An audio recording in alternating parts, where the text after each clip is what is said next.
So let's explore 3 initial effigy patterns and then apply them to a novel site. The patterns are groups of 3, same clan, flow of the river, and a thing I'm going to call guardianship.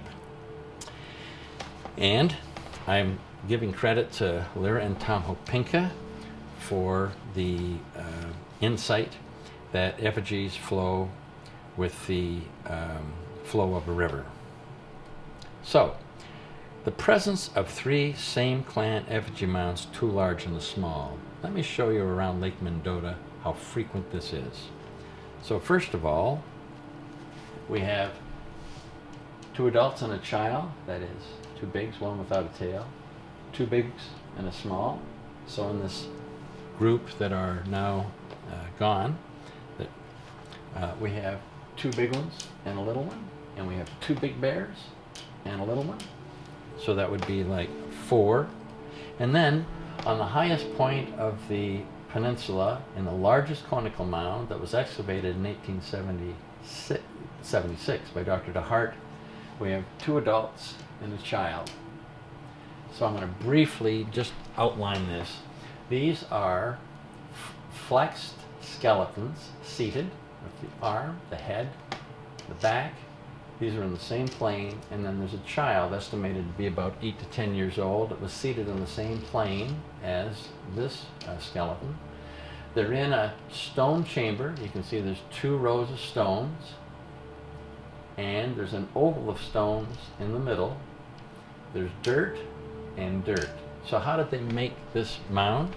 They dug down, they laid the stones, they set the skeletons and packed them in dirt, and they just built it all the way up until they had completely filled in the stone tomb with dirt, and then they packed dirt on the outside.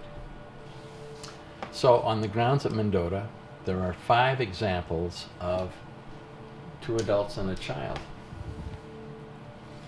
And we're just going to have a little diversion here, because when they buried people, they either had them in what's called a flexed position, those would have been flexed, or extended, lying down. Or they defleshed the skeleton and they took the long bones and tied them together in a bundle, so it was called a bone bundle, and they carried the bone bundle of grandpa or grandma, placing them on the north side of the house whenever they moved, until they had a grand burial when as many as 100 different bone bundles would be placed in the same pit over a 4-day ceremony. Then some were simply cremated. So there are some mounds where there will be no bones because they've been cremated or they've just deteriorated over time. But here's some examples of other graves. Here on Governor Nelson, just off of Governor Nelson at Brochures Beach, we have 2 adults that are in a flexed position, the knees up. Here's one over here, the knees up, and they are head to head. That would be an example of another flexed burial. Here's one from the Adena culture where you have 3 skeletons, 2 older, 1 younger, and here's another one where there are 5 seated, 2 rows of stone, dirt, stone, dirt, and stone. Our 2 rows of stone at Mendota are simply together. Finally, as another example, here's an old grave with probably the key person here that then has 6 supporters, with only one of them going the other way. And later they built a second grave over this grave, and they placed 4 people, 3 facing that way and 1 facing this way. We don't, so, and this is called a succession of burials. So there was burial 1, then there was burial 2. Now, at Mound 33, on the north group of, north unit of Effigy Mounds National Monument, there was a female skeleton buried in an extended pattern, and beside it, a bone bundle burial. The speculation here is that this was a couple. The man died first, was defleshed, placed in a bone bundle, and then she died, and then they buried them together. She was a recent burial, so they just laid her out. He had previously died, and his bone bundle had been carried with the tribe until the burial. And that would be a nice blending, found at other sites too, where you have an extended skeleton and a bone bundle skeleton. It's almost like a transition, but it raised the issue. When you have several people buried at one site, did they all die at the same time, or did the most important person die and then the spouse or friend and perhaps a child were buried with them so they could all go on their journey to the spirit world? The Ho-Chunk are clear. They do not believe that there were things called sooty burials. This is an Indian idea where the head of the family, usually the man, dies, and then the wife is burned alive in his funeral pyre because it's her job to enter into Hades and rescue him, so she becomes his savior. She redeems him in the afterlife. There were no sooty burials. I've asked this several times at different Ho-Chunk. They've never wavered on this. All right, the second pattern. Consider that with the exception of two rivers in the north, both at portage sites, everything goes downstream. So the meaning of a bear effigy at the Effigy Mounds monument, which points to the Mississippi, could be a bookend to the Conical mounds in the north. So while there are only two in the north that point upstream, there's one that points directly at the Mississippi. And what I'm trying to do is account for what it might mean. All right, now, so when you see this picture, we have another, I'm focusing here on threes. We have two adults and a child. And the question of why they put the cub back here, I will answer. I'll give you my interpretation. But so here's another site, not at Mendota, where we have two adults and a child. And then over at the Mills group, there are 3 thunderbirds and 3 turtles. In a different drawing of this, this is the smaller one. This looks like these are the 2 adults and this is the smaller one, and this one is the smaller one. Here it's just looks like 3 adults, but I wanted to get the idea here of 3. Okay, now the third thing we want to consider is sometimes when they placed effigies in patterns of 3, the parents become guardians to the child in the middle. And here would be an example. This is over at the Black Hawk Country Club on Lake Mendota, and it's called 3 bears. Daddy bear, male bears are bigger than female, mommy bear, and the child is between them. And this pattern is if this bear stood up, it would move this way, and if this bear stood up, it would move that way, and they would literally form a phalanx with the child in the middle. And once I identified that and hooked it into the 4-day journey of the soul to earth maker, so that on the 4th day, when you get closer to actually entering heaven, 2 members that have died before come and they walk on each side of you and guide you safely to earth maker. So the guardians are on both sides, so I call this a guardianship pattern. That's my particular take on it. But there's another one over at Governor Nelson, where at Governor Nelson you have 3 water spirits. This is the one with 280-foot tail. This one has 272 feet, and then the little one in the middle. And they don't just have a small effigy in the middle, they also are equidistant from 5 conical mounds. So if we were to take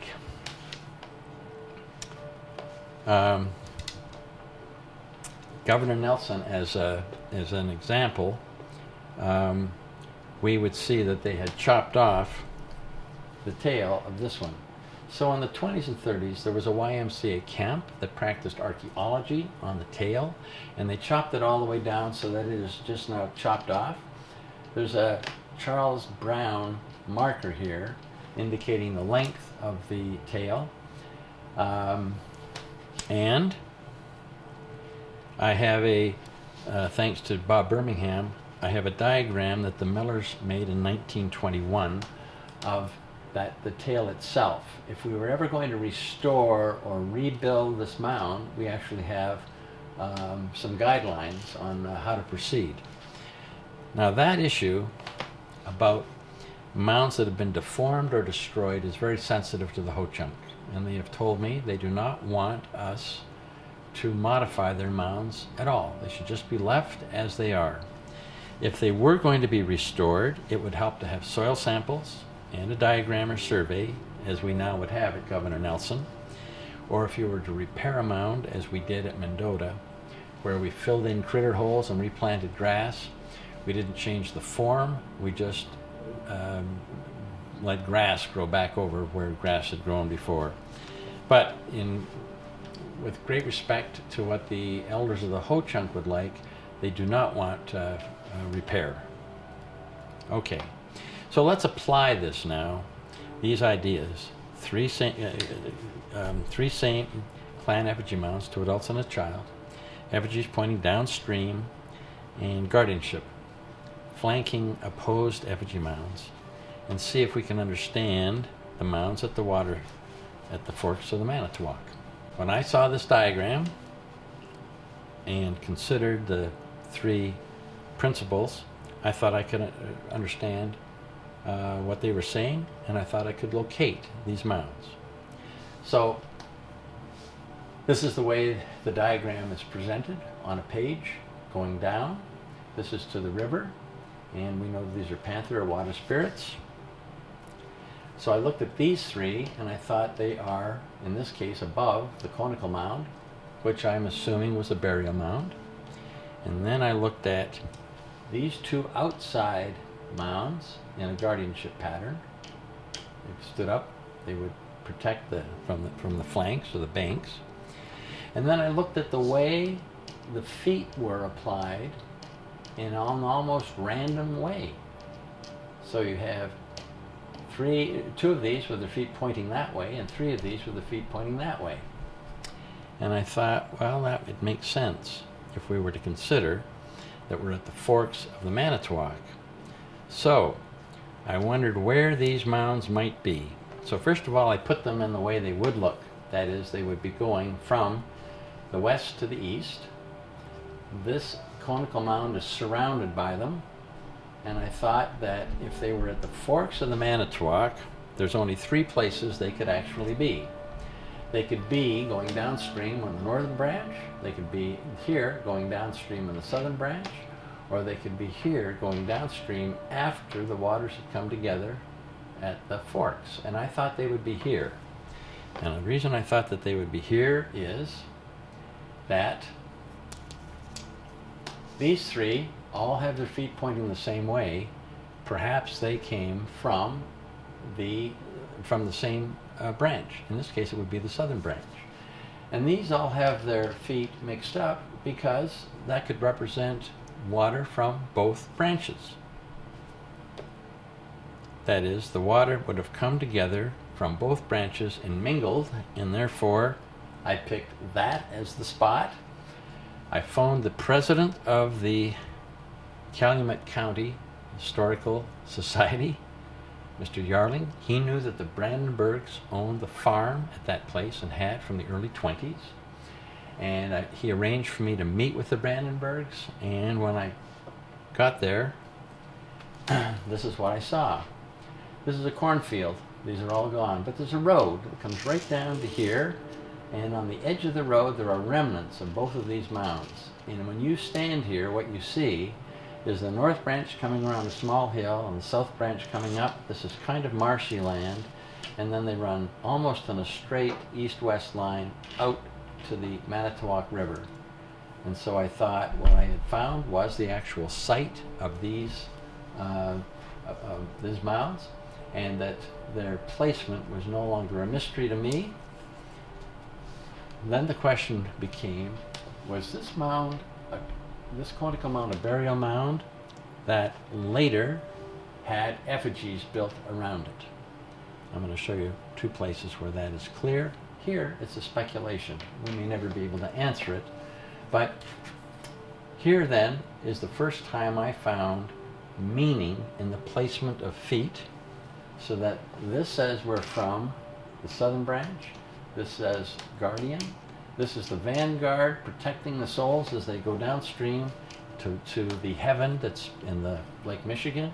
And because the water spirit clan could be partly good and partly evil, they needed some safe protection as the souls migrated down.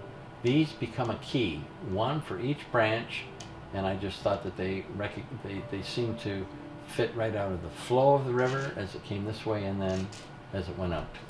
Now I've taken some general patterns that are repeating, and I've applied them to a site, and then I've been able to find that site. I think it could be confirmed with more research, because LiDAR would probably show a lot more of the form of these, which is now, there's just high grassland on the side of a road. Brandenburgs remembered that until like early 30s, the Indians used to have a spring festival on this hill, and then they no longer allowed it because they got rowdy one time, and the Indians were not allowed to come back. This is a site, the Forks of the Manitowoc, that settlers used right up until the beginning of the Civil War.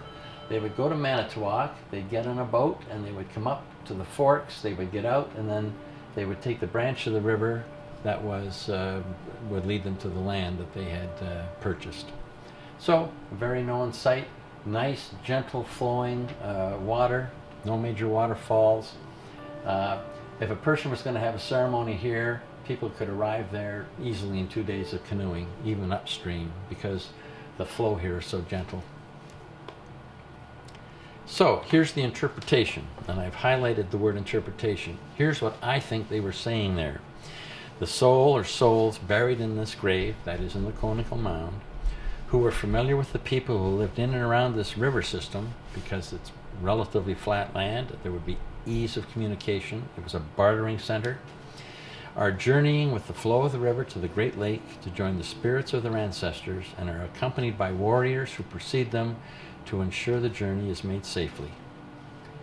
And then in the fourth part of this, where I describe how we can get English equivalents to effigy patterns, I'll say more. But for now, I think in English, that's what they were trying to say.